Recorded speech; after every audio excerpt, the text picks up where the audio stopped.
bakit umiiyak yung sanggol kapag ka nagising ng ating gabi? Marahil isipin nyo, siguro nagugutom. Yan ang kadalasan nating sagot, no? O di kaya baka naman basa, nagwiwi. O di kaya naman, marami tayong maaaring gamiting dahilan. Pero, kadalasan, umiiyak po ang sanggol dahil hinahanap niya ang presensya ng kanyang nanay.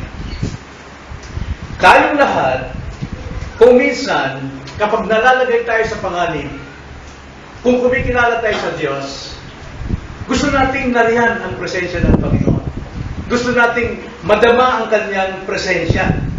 Kadalasan tayo ay nanlulumo dahil hindi natin madama ang presensya ng Diyos. Hindi natin makita sa ating kapaligiran na mayroong Diyos. Kaya ang tanong natin, kailangan bang ganitong lagi ang ating aasahan? Madama ang presensya ng Panginoon.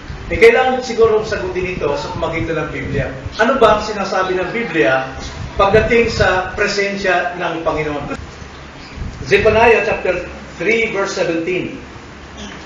Ang Panginoon mong Diyos ay nasa gitna mo, isang mandirigma na nagbibigay ng tagumpay. Siya'y magagalak sa iyo na may kagalakan. Siya'y tatahimik sa kanyang pag-ibig. Siya'y magagalak sa iyo na may malakas na awitan. So dito sa ating binasa, Zephaniah chapter 3, verse 17, narito ang pangako ng Biblia kung kailangan natin ang presensya ng Diyos. Bago lahat, tayo muna ay manalangin. Panginoon, kami po'y nagpapasalamat sapagkat ang gabing ito ay nakalaan para po sa pagtatalakay ng inyong pong salita. At salamat po sa mga taong iyong dinako rito. Alam namin wala itong aksidente sapagkat buhay namin, Panginoon, bawat nangyayari ay wala pong aksidente. Ngunit mayroon kaming mga katungkulan. Kung kami po ay lilihis, wala pong aksidente ang aming pong aanihin. At kung kami naman po ay pumunta sa iyong daan, wala rin pong aksidente ang aming tatanggapin. At ito po, Panginoon, ay isang pagkakataon na kung saan ito'y kalooban ninyo upang mapakinggan namin ang inyong mga salita na siya makapagbibigay sa amin ng totoong paniniwala at pananampalataya hango sa katotohanan ng inyong mga salita. Kaya Lord, aming dalangin na bigyan niyo kami ng kaunawaan ng inyong salita. Salita ninyo spiritual. Maunawaan naman ito sa tulong po ng banal na Espiritu. Pagpalain po ninyo pagkakabasa ng inyong salita. Itong aming dalangin sa pangalan ng Panginoong Hesus. Amen. Natignan natin ano ang likuran ng aklat ng Zephaniah para maunawaan natin bakit sinabi yung talatang yon. Hindi tayo mag-i-interpret ng Bible sa sarili nating interpretasyon. Kaya yan ang kamalian ng marami ngayon. Kaya maraming relihiyon, kung mayroong 800 na klaseng relihiyon, dahil may kanya-kanyang interpretasyon. Ang Biblia ay nag-i-interpret sa kanyang sarili lamang. At kung ito ang ating mapagkaisahan, magiging tama ang ating interpretasyon. Na upang paikliin natin ang pagpapaliwanag sa aklat ng Zephaniah, ganito. Ang aklat ng Zephaniah, ito'y sinulat sa panahon na ang mga Israelita ay naalipin ng ibang bansa. Bakit sila naalipin? Dahil sila ay mga tao ng Diyos na pinili, ngunit sila ay tumalikod sa Diyos at sila ay sumamba sa mga Diyos-Diyosan. At hindi lamang mga Diyos-Diyosan na larawan ang kanilang sinamba, kundi maging ang kanilang kapangyarihan. Ang kanilang katalinuhan ay hindi nilang pininiwalaan kaysa sa Diyos na lumalang sa kanila na nagbigay ng hininga, nagbigay ng lakas, nagbigay ng kaunawaan sa lahat ng bagay. Sinasamba ng tao ang kanyang sarili. At dahil dito, ang Diyos ay kailangan niyang disiplinahin ang kanyang mga tao. At sa panahon yon, ang pagdidisiplina ng Panginoon hindi lamang sa pamamagitan ng bagyo, sa pamamagitan ng lindol, kundi hindi lang sa pamamagitan ng mga karamdaman at problema, kundi sa pamamagitan din ng pagpapasakop ng ibang mga bansa. Nire-raise up niya ang mga bansang maliliit, pinalalakas niya upang yung kasamaan ng mga bansang yon ang siyang sisira sa bayan ng Diyos at yung kanilang kasamaan gagamitin ng Diyos para ituwid ang kanyang mga tao. Ganun ang Diyos eh. Kaya walang aksidente sa ating panahon kung mayroong mga lindol, kung mayroong mga gyera, kung mayroong mga kalamidad, kabilang yan sa pagdisiplina ng Diyos sa kanyang mga tao dahil nakakalimot ang mga tao. At dahil dito, nasa matinding kalagayan, grabing disiplina ang mga tao ng Diyos dito. Lalo silang nawawala sa Diyos, lalo silang naghihimagsik sa Diyos. Kaya nga lamang, merong iilan. Kung tawagin yan sa Ingles, remnant na mga believers. Sa Tagalog, mga ritaso, mga ilang bilang, sapagkat hindi lahat ng Israel ay mananampalataya. Kundi mayroon lamang bilang na talagang naglilingkod sa Diyos, kumikilala sa Diyos, at ang Diyos nangako sa kanila ng pag-asa. At ito rin ay apply dapat sa ating panahon. Hindi lahat ng tao naniniwala sa Diyos, bagamat kilala nilang Diyos, pero hindi sila naniniwala na ang Diyos ang kanilang tagapagligtas. Marami silang dinudiyos, marami silang pinupuntahan, pero hindi lahat. Mayroon ding mga ilan na nakikinig at naniniwala at handang makinig ng salita ng Diyos na magpapakilala sa kanila. At dahil dito, nangako ang Diyos sa mga taong ito, sa mga remnant na ito. At ito rin ang pangako ng Diyos sa atin. Kapag kailangan natin ang kanyang presensya, nandyan yan. Dahil yun ang pangako niya sa mga retasong mananampalataya. Na ang tanong natin, anong mga pangako ito? Kung ang Diyos ay nangako sa kanyang mga tao noon, hindi nagbabago ang Diyos. Siya pa rin noon, ngayon, at magpakailanman. Yun din ang kanyang pangako sa atin ngayon na naniniwala at nakikinig sa Kanya. Mayroong dalawang pangako na ibinibigay rito. Na ang dalawang pangakong ito ay makikita natin sa isang talatang yun natin binasa. Babasahin ko para mapalariwa natin. Verse 17. Ganito ang Diyos. Na alam natin context na yun. Alam natin kalagayan nila. Ito yung mga mananampalatayang nagtitiwala sa Diyos, bagamat nasa gitna sila ng pagkaalipin, matinding kanilang kapaligiran. Pero may pangako ang Diyos na hindi sila iiwan. At ang sabi ng Diyos sa verse sa 17 ganito, ang Panginoon mong Diyos ay nasa gitna mo. Isang mandirigma na nagbibigay ng tagumpay. Siya'y magagalak sa iyo na may kagalakan. Siya'y tatahimik sa kanyang pag-ibig. Siya'y magagalak sa iyo na may malakas na awit. At sa talatang yan, mayroong dalawang pangako. Una, ang Diyos ay laging pumapagitna sa atin. Lagi siyang pumapagitna sa atin sa gitna ng ating problema, sa gitna ng ating kawalan, sa gitna ng ating kakapusan. Kung tayo lamang ay sumampalataya, makinig sa Kanya, siya ay nasa ating kalagitnaan. Ibig sabihin, ang presensya ng Diyos ay nasa atin. At ang sabi pa dyan, kung sa ating babasahin sa Ingles, ganito ang pagkakasabi kasi sa Ingles eh.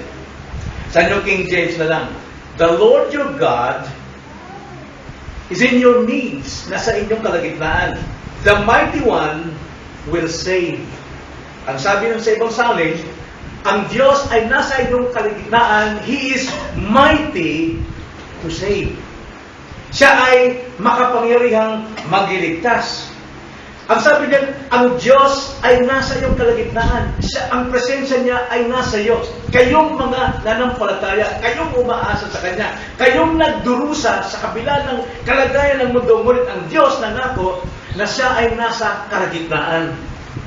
Na ang pangakong ito ay binigay nga sa lumang panahon pa. Tulad sa panahon ni Joshua. Pero tingnan nyo ang pagkakasabi, Joshua 1:8. Kung sino magbabasa doon. Joshua 1:8, chapter 1, verse 8. Sige nga, sino mabilis doon? Anong pagkakasabi? This book of law shall not depart from your mouth, but you shall meditate on day and night, so that you may be careful to do according to all that is written. Okay. For then you will make your way prosperous, and then you will have success. Okay. Sabi dyan, ang aklat na ito ng kautusan, pakituloy lang sa verse 9. Have I not commanded you? Be strong and courageous. Do not tremble or be dismayed. For the Lord your God is with you wherever you go. Yes, ang sabi dyan. Ang sabi dyan na isang kondisyon, ang kautusan ng Diyos, ang kanyang salita, ang kanyang Biblia, ay huwag daw ihiwalay sa iyong bibig, kundi ito yung bulay-bulayin, araw at gabi, upang iyong masunod ang ayon sa lahat na nakasulat dito. Sapagkat kung magkagayoy, iyong pagiginawain ang iyong lakad at magtatamo ka ng tagumpay. At sabi sa verse 9, ako'y makakasama ninyo. May kondisyon. Isa sa mga bagay na magbigay sa atin ng tibay ng ating paniniwala o pananampalataya. Dahil maraming tao naniniwala sa Diyos, pero kung kang yun, walang batayan. Pero dito, may batayan. Ito ang faith. Ano yung batayan? Ang salita ng Panginoon. Kung ito yung laging binabasa, maunawaan mo ang nakalagay dito at masusunod mo ang lahat ayon sa nasusulat dito upang ikaw ay giginhawa. At ang Diyos ay kasama mo. Yan ang sinabi sa Lumang Tipan. Sa Bagong Tipan naman, ganitong kondisyon. Hebreo 13:5, pakibasa. Hebrews chapter 13, verse 5. Umiwas kayo sa pag-ibig sa lapi at kayo masiyahan na kung anong meron kayo, sapagkat sinabi niya, sa anumang paraan ay hindi kita iiwan o pababayaan man. Okay. May pangako din ang Diyos dyan sa bagong tipan na hindi ko kayo pababayaan, ni iiwan man, yun nga lamang, ang sabi sa banal na kasulatan, iwasan ninyo ang pagmamahal sa salapi. Ibig sabihin, huwag kayong maging sakim. Dahil ang Diyos, hindi nalulugod sa sakim, kasakiman. Kung tayo ay generous o tayo ay tinatawag na benevolent sa ating kapwa, maluwag tayong nagbibigay, tumutulong, kasama natin ang Diyos. Hindi ka niya pababayaan, hindi ka iiwanan kahit na ikaw ay kinakapos, naroon ang Panginoon na magpapala sa iyo. Yung pangako ng Diyos na presensya niya ay laging may kaakibat na kondisyon. May kondisyon. At hindi lang yun. Mayroon ding pangako ang Panginoon sa Matthew 18:20. Pakibasa. Matthew 18:20.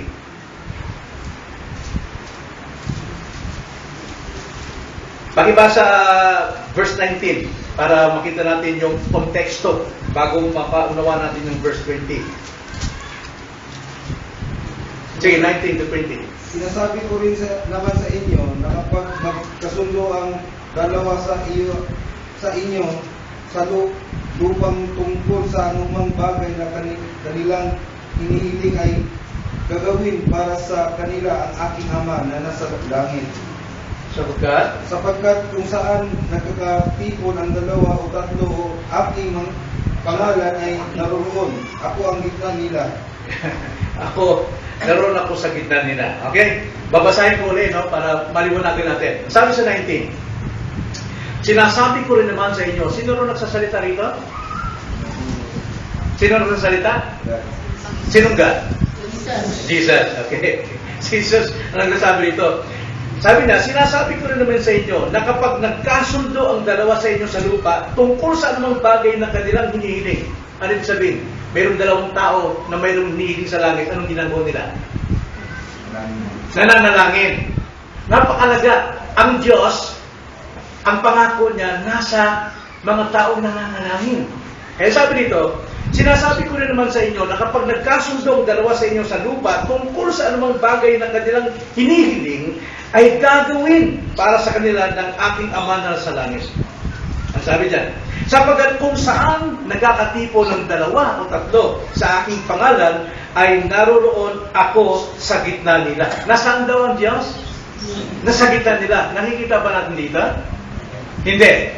Dahil ang Diyos ay Espiritu. Kaya hindi siya pwedeng ikumpara sa mga mayroong imahin. Dahil ang imahin may simulat, may katapusan. Isang kalapastangalan yon ng isang Diyos na walang simula at walang katapusan, ikukumpara mo lamang sa mga bagay na nasisira. Yun ay isang paghamak sa Kanya. Kaya ang Diyos, hindi nalulugod na siya ihambing sa mga bagay na mayroong simula at may katapusan. Pero sabi niya, saan man daw may 2 o 3 nagkakatipon na nagkakasundo sa panalangin, siya'y naroon sa kalagitnaan. Yan ang pangako ng Panginoon. At hindi lang din yun, may pangako pa rin ng Diyos na ang kanyang presensya ay mapapa sa kanila. Matthew 28 verse 80 at 20. Matthew 28 verse 20.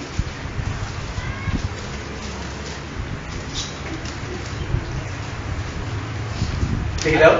At turuan silang sundin ang lahat ng mga bagay na inuutos ko sa inyo. At narito, ako'y kasama ninyong palagi hanggang sa katapusan ng panahon. Okay. Nangako ang Panginoon dito, yung presensya niya ay makakasama sa lahat ng kanyang kausap dito. Sino yung kausap niya dito? Sino yung mga kausap dito ng Panginoon? Mga alagad. Sino yung mga alagad na yun? Nasasamahan ng Panginoon.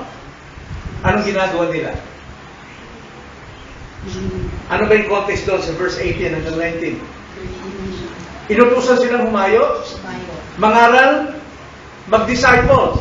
So, ang presensya ng Panginoon ay hindi aalis o lalayo sa mga lingkod niya na naglilingkod na nangangaral sa salita ng Panginoon.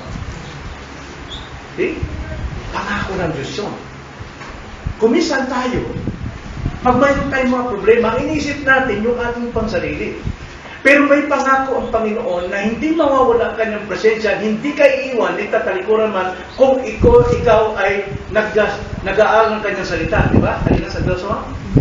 Kung iyong binabasa ito at ang lahat ng desisyon mo na babakay sa salita ng Panginoon, hindi ka iiwan ng Panginoon dahil tinutupad mo lamang ang kanyang salita.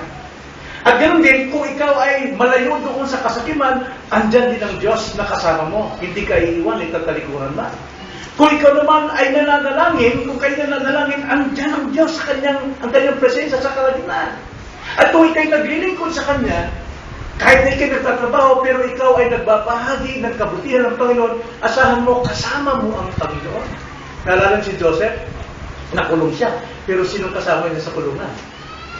Ang Panginoon din. Ngayon, yung sanggol na umiiyak sa gabi, kung ating titignan, hindi lahat ng pagkakataon siya ay basa sa ihip. Hindi rin sa lahat ng pagkakataon siya ay gutom, uuhaw. Pero umiiyak siya.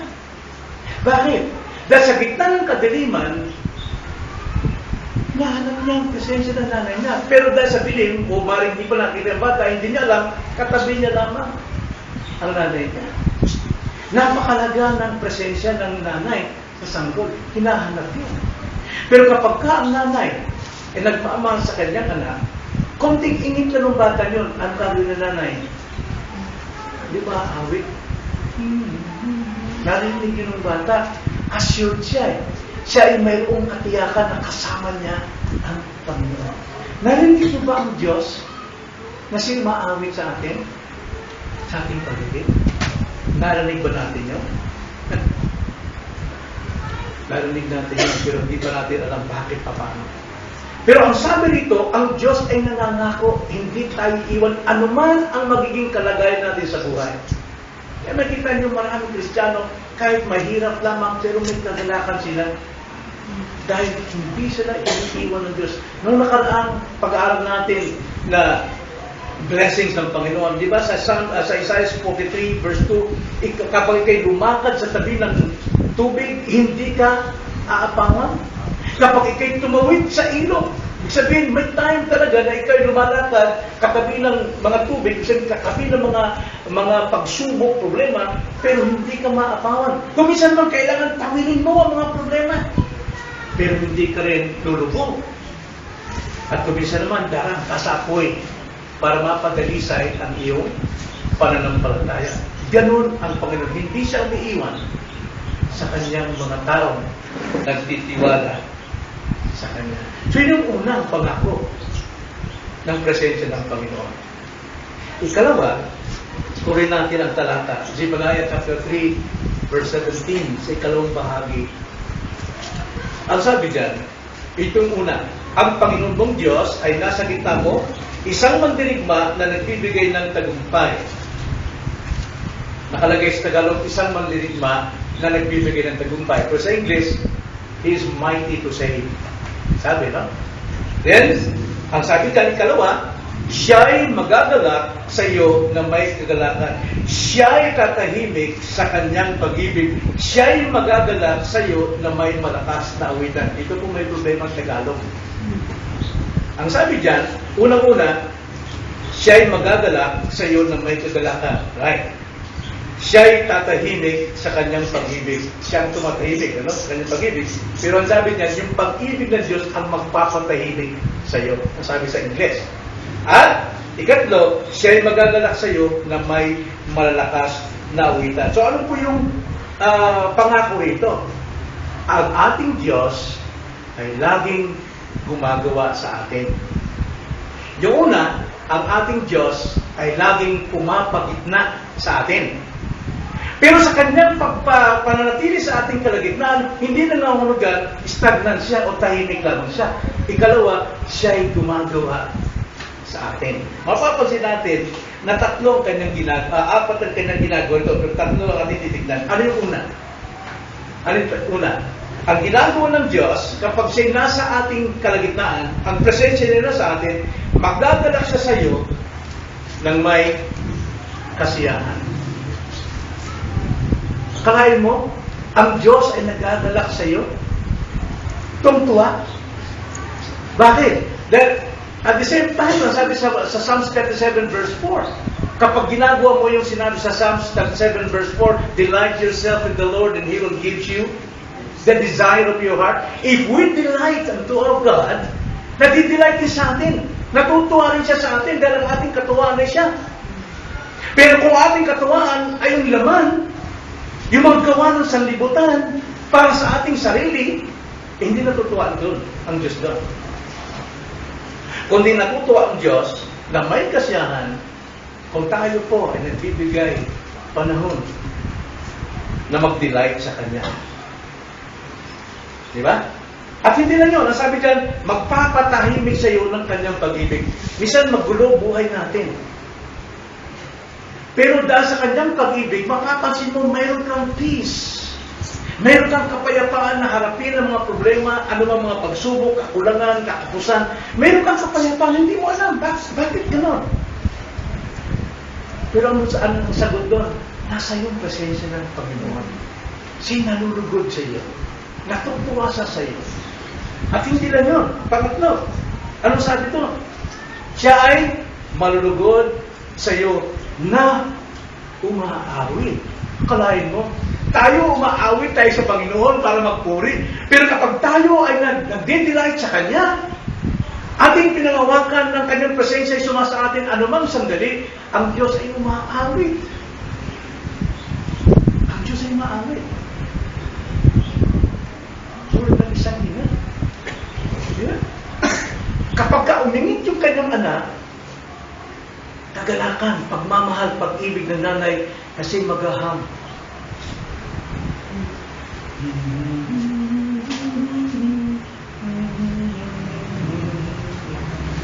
Ang sarap pakinggan ng anak niya. Parang mga diamante at ginto na nakikita, narinig sa kanyang mga tenga. Ang sarap talaga ang awit ni nanay. Sa Bisaya pa, ang bumbong ni nanay. Di ba? Kapag umiiyak ang isang sanggol, pero pagka umawit na si nanay, payapa siya. Nakakadama siya ng kapayapaan, kagalakan. Ganon ang ating Diyos, umaawit na may kagalakan sa atin. Narinig ba natin yung awit ng Diyos? Narinig ba? Ano ba tinig ng Diyos? Huwag natin iliteral to, no? Kasi ang Diyos, hindi siya tao na tulad natin. Ang Diyos ay hindi nakikita siya espiritu. Pero siya nagsasalita na walang boses. Pero narinig na ating puso. Nabibingi yung ating tenga. Tulad niya, halimbawa, kung ako'y magsalita sa inyo na sinasabi sa Biblia na iwasan mo ang lahat ng kasalanan, mabibingi ka kung gumagawa ka ng kasalanan. Nagsasalita ang Diyos sa iyong puso, hindi sa iyong tenga, kundi tenga ng iyong kaluluwa na ikaw'y makasalanan. Ano ramdaman nyo ngayon sa inyong paligid? Mainit?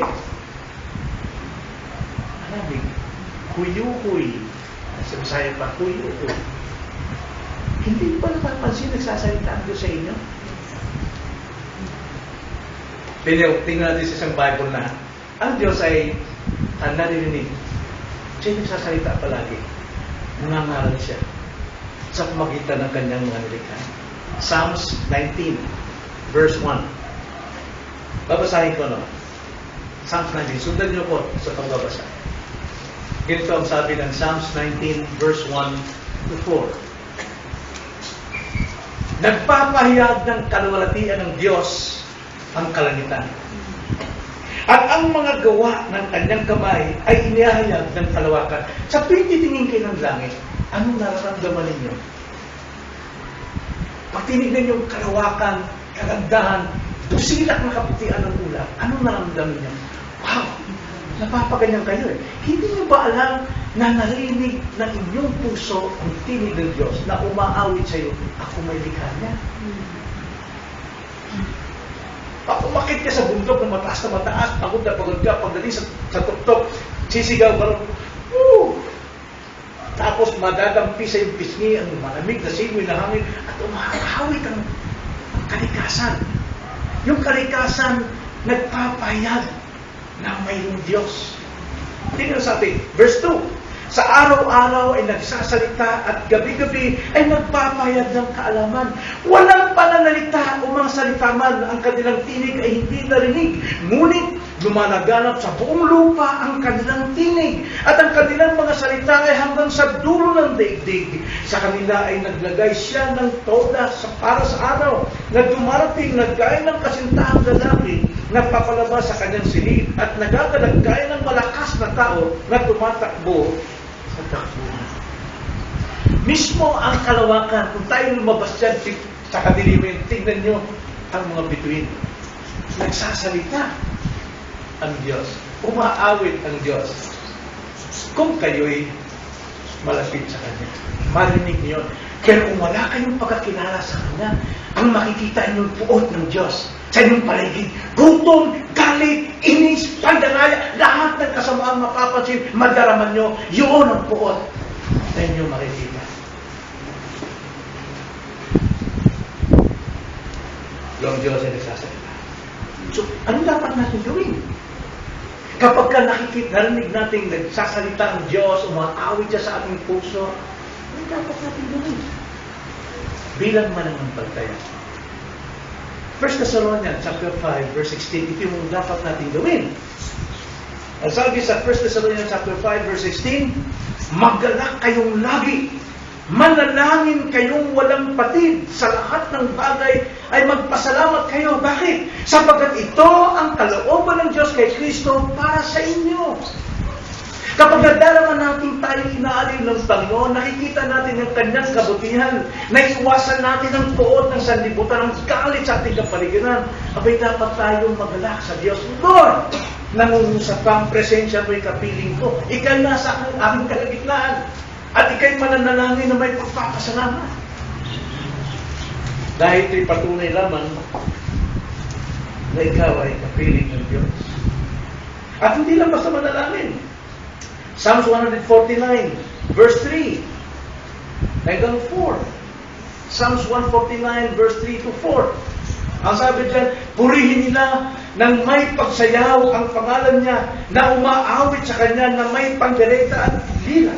Sapagkat ang Panginoon ay nalulugod sa kanyang bayan, kanyang pagagandahin ng kaligtasan ang mga nahihirapan. Walang pagkakasabi dyan kaiba sa Tagalog. Pero ang sabi sa Ingles, Our Lord, ang ating Diyos na Panginoon, siya ay nananahan sa ating mga papuring awitin. Yung po ibig sabihin, sa tuwing tayo po ay umaawit sa Panginoon, ang Diyos ay naninirahan sa papuri ng kanyang mga tao. Kaya itong sabi ni Pablo, Colossians chapter 3 verse 16. Colossians 3:16. Manirahan nawang sagana sa inyo ang salita ni Kristo. Ayon sa lahat ng karunungan, magturo at magpalalahanan kayo sa isa't isa sa pamamagitan ng mga salmo. Ibig sabihin, umawit kayo ng salmo at ng mga himno at mga awiting espiritual na umaawit na may pasasalamat sa Diyos sa inyong mga puso. Kapag tayo'y inaaliw ng Panginoon, alam natin ang presensya ng Diyos ay sa atin, umaawit tayo ng salmo, himno at mga spiritual songs. Hindi disco. Kailangan din naman magpatugtog tayo ng disco, hindi naman masama. Pero dapat lang nasa maayos sa paraan at panahon. Kapag tayo inaaliw ng Diyos, sing a new song. Sing to the Lord a new song. Kapuri sa Kanya. So, nakita natin, dalawang paraan o pangako ang ating matatanggap. Una, ang ating Diyos ay pumapagitna sa atin. Nandito siya. Hindi natin nakikita. Hindi natin kailangang madama. Ikalawa, ang Diyos ay laging gumagawa sa atin. Kung wala tayo, hindi tayo lumumuhay sa biyaya, hindi natin mapansin ang ginagawa ng Diyos. At hindi rin natin napapansin na tayo gumagawa ng biyaya ng Panginoon. So, anong natutunan natin dito? Anong dapat natin alalahanin dito? Una, sa tuwing kailangan natin ang presensya ng Diyos, lagi natin isa sa puso. Anumang kalagayan, anumang problema natin, anumang kakapusan natin, lagi natin ilagay sa ating puso na siya'y nasa ating kalagitnaan. Hindi niya tayo iniiwan, hindi niya tayo pababayaan. Siya'y nasa ating kalagitnaan. Pero ang tanong, kaninong kalagitnaan? Hindi sa lahat ng tao. Kaninong kalagitnaan? Kalagitnaan ng mga taong may relasyon sa Kanya. Kalagitnaan na tinanggap nila sa Kristo bilang kanilang Panginoon at tagapagligtas at wala nang iba. Wala nang ibang paraan. Ito nakaraang Biyernes Santo, marami ang nagpapako, nagpipintensya sa akala nilang yun ang makapagbabawas ng kanilang kasalanan. Pero hindi yun makapagbabawas. At hindi yun makapagpapatawad ng ating kasalanan, kundi tanging ang ginawa lamang ni Kristo, minsan magpakailanman. Hindi na pwedeng ulitin. Yun ang makapagpapaligtas sa iyo at yun din ang makapagpapatawad ng iyong kasalanan. At kapag yun ay tinanggap natin at si Kristo na gumawa ng pagliligtas na yun, anong sabi sa John chapter 1 verse 12? Pakibasa na po. John chapter 1 verse 12. Kapag sumampalataya ka sa Kanya, tinanggap mo siya sa Kanyang pangalan, sa Kanyang ginawa, ano po ang matatanggap ng tao? Pakibasa na daw. But as many as received Him, to them gave He power to become the sons of God, even to them that believe on His name. Yes! Yun ang sinasabi, mga kapatid. Sino kaninong kalagitnaan daw? Kalagitnaan ng mga sumasampalataya sa Kanya, mga naniniwala kay Kristo. Sapagkat yan ang sinabi sa John 1:12, subalit ang lahat ng tumanggap sa Kanya, na sumampalataya sa Kanyang pangalan, ay Kanyang pinagkalooban sila ng karapatan na maging mga anak ng Diyos. Maraming nagsasabi mga tao, lahat tayo anak ng Diyos. Pero sabi sa Biblia, yun lamang sumampalataya at tumanggap kay Kristo na siya ang tagapagligtas at ang kanyang ginawa sa krus ang makapagliligtas sa iyo, ikaw ay bibigyan ng karapatan maging anak ng Diyos. Yung pong totoong mananampalataya. Maraming nanampalataya sa Diyos ayon sa kanilang narinig. Hindi ayon sa kanilang pagkakilala na si Kristo mismo ang aking personal na tagapagligtas. Binibigyan siya ng karapatang maging anak ng Diyos. At ang kausap dito ng Diyos dito sa mga taong kanyang pinangakuan na siya'y hindi hiwalay sa kanila ay mga mananampalatayang sumasampalataya kay Kristo. Ngayon kapag ikay binigyan ng karapatang maging anak, ano pang biyaya matatanggap na? Pakibasa na po, Galatians chapter 4 verse 6. Galatians chapter 4 verse 6. Anong pagkakasabi ron? At sapagkat kayo mga anak, isinugo ng Diyos ang Espiritu ng kanyang anak sa ating mga puso na sumisigaw, Aba, Ama. Yun.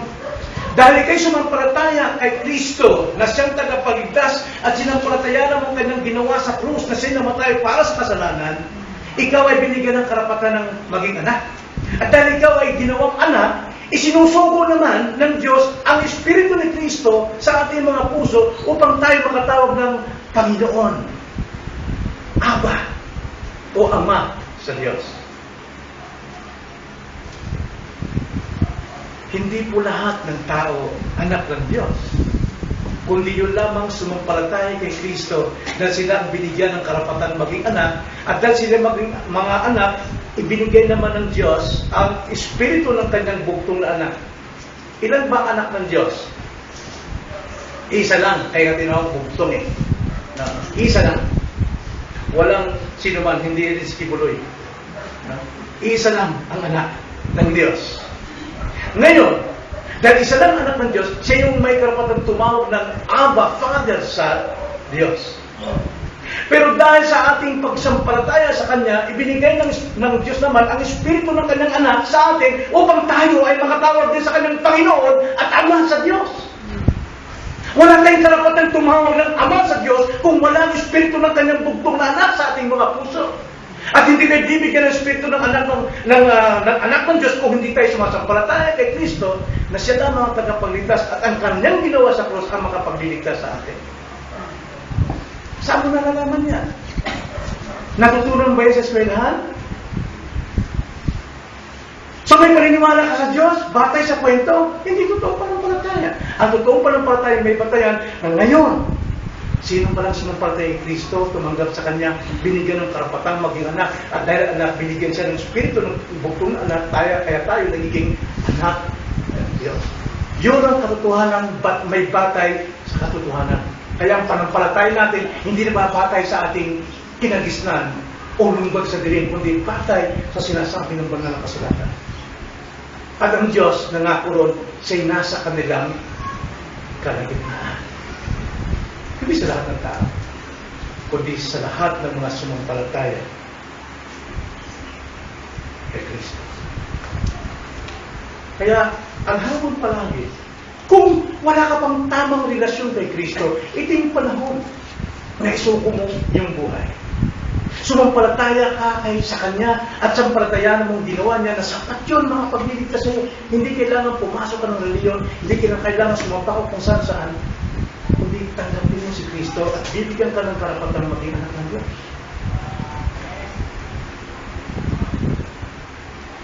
Kaya kung ikaw naman ay isang mananampalataya na ikaw ay isang Kristiyano, hindi mo kailangang hanapin ang presensya ng Diyos na para bang nararamdaman mo o nakikita mo, nayayapos mo. Hindi.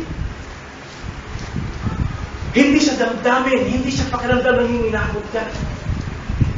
Kundi batay sa katotohanan. Ano yung katotohanan binasa natin kanina sa Hebrews chapter 13 verse 5? Hindi kita iiwan. Itatalikuran man. Yun yung panghawakan natin. Yung ating faith, ang ating panampalataya, batay sa Kanyang salita, nakapako yun.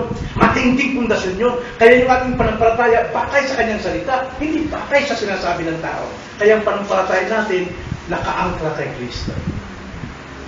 Kung sinabi ng Panginoon na ikaw'y mananampalataya, binigyan ng karapatan ng maging anak, at ang Espiritu ng anak ay nasa iyo, ang sabi ng Diyos, hindi kita iiwan, itatalikuran man, mananatili yun. Kaya hindi mo kailangan hanapin ang presensya ng Diyos sa mga pakiramdam o sa mga palatandaan, kundi hanapin mo sa magitan ng pangako ng salita ng Diyos. Kaya ang ating paksa ay Bible promises when we need God's presence.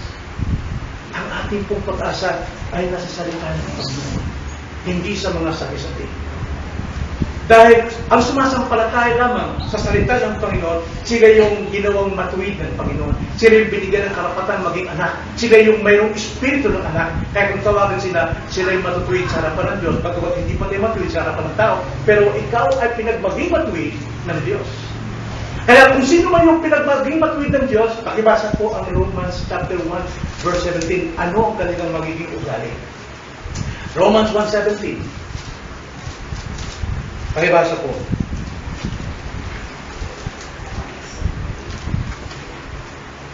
Sapagkat dito ang katwiran ng Diyos ay nahayag mula sa panampalataya hanggang sa panampalataya. Gaya ng nasusulat, ngunit ang taong matuwid ay mabubuhay sa pamagitan ng pananampalataya. See?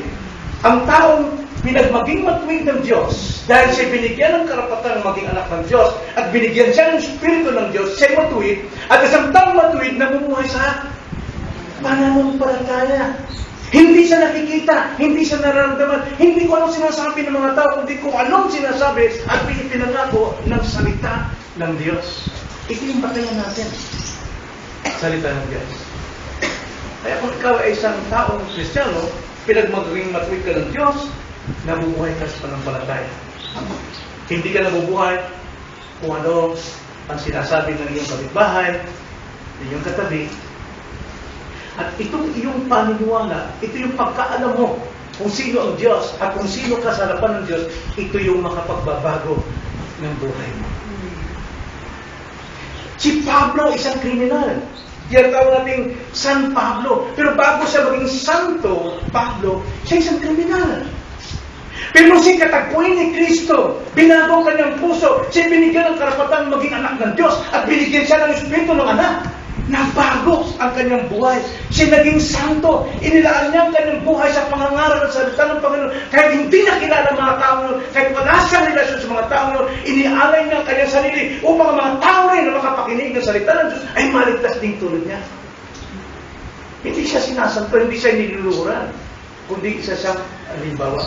Gaano karaming mga taong dating mga kriminal, dating masasama, pero ngayon, anong kanilang buhay? Tapos pinagtatawanan ng marami. Kalukuhan niya si Padre naman. Hindi ka ba nabubuhay na makita ang isang tao masama, isang babaeng dating masama, ngayon naglilingkod sa Diyos? Nasa kanya, presensya ng Diyos. Sumama ka sa ganung mga tao. Sumama ka sa ganung mga tao. So, babalik tayo sa salita ng Panginoon. Dahil ang salita ng Panginoon, ito yung nagbibigay o ito yung nagtatala ng mga pangako niya. At ang mga pangako niya, kung pangawakan natin, ito ay ating kalakasan. Eh, ang sabi sa Matthew chapter 4, verse 4, sino makapag-recite na? Matthew 4:4. Tayo'y hindi nabubuhay sa tinapay lamang, kundi dapat ay mabuhay sa pamagitan ng salita ng Diyos na lumalabas sa kanyang labi. Salita ng Diyos ang siyang magtuturo sa atin paano maghanap buhay ng tama kaya nakakain tayo ng tinapay.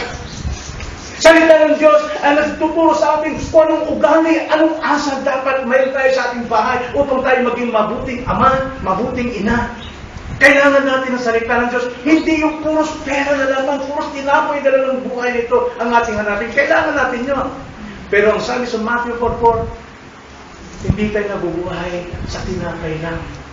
Kailangan natin ang Diyos sa buhay natin sa araw-araw. Siyang gabay natin. Kung ano yung alam natin sa banal na kasulatan, bawal magnakaw, bawal ang bisyo. Alam natin, tinuturuan tayo ng Diyos na mamuhay ng tama sa ayon sa kanyang kalooban. Hindi sa ayon sa ating sarili. Dahil kung sarili natin sinusunod natin, Diyos-Diyosan natin ang ating sarili. Hindi natin Diyos ang Diyos. Nasa utak lang natin kilala natin siya. Pero ang totoo, hindi tayo kilala ng Diyos. Kaya nga, mga kaibigan, mga kapatid, may pangako ang Biblia. Kailangan mong presensya ng Diyos, mapapasayo. Una, kailangan mo nang magkaroon ng karapatan na maging anak ng Diyos.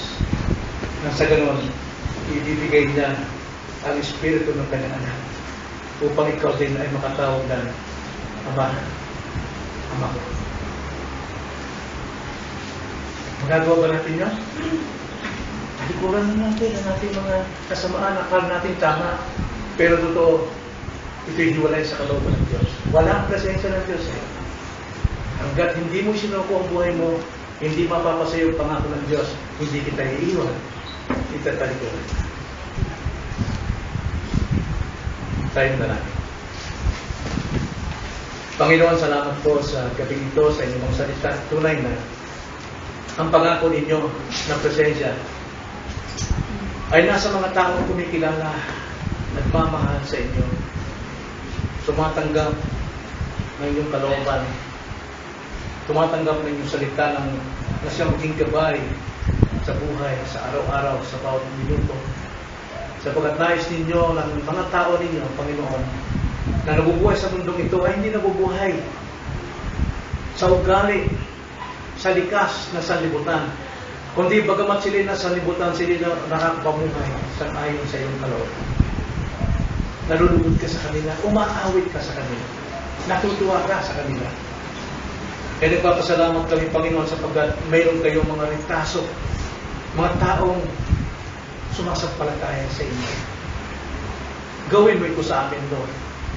Ibilan mo kami sa mga ritaso mo upang sa ganon makapamuhay kami matiwasay sa araw-araw na kayo po ay aming kasama. Maraming salamat po. Kung ang dalangin sa pangalan ng Panginoon Jesus.